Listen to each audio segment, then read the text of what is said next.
Magnus says, pawn takes f5. Leaving this to die. Knight takes, pawn takes, bishop takes. Magnus has blundered into a rook fork. The rooks are completely hanging. You know what Magnus plays here? Magnus knew that. He sacrificed both rooks. Queen to g4. Look at that. He has a lot of options. f6, e4, queen g3, queen g4. Plays queen to g4. Both rooks hanging.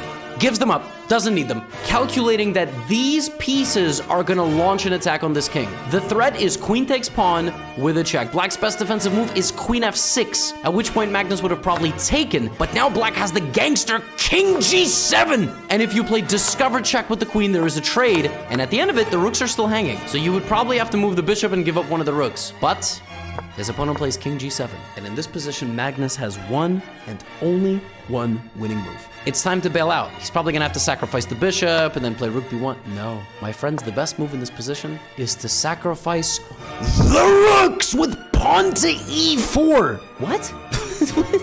Do you know what this does? It does two things. It gets you one step closer to playing f6 fork, e5, f6.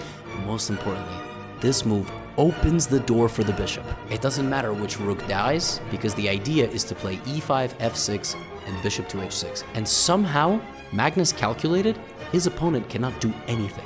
Bishop g5, pawn to f6 check. The computer here finds some better execution, like pawn to e5 first, but bishop g5, f6 check, and cool, calm, and collected. Just take back. He sacrifices a bishop because if you take, you cannot stop queen h6 and queen g7. Look at this position. Black is up 5 points of material, but he can't move. And that is how Magnus Carlsen got started in Qatar, by forcefully checkmating his opponent on the dark squares and by sacrificing his rooks.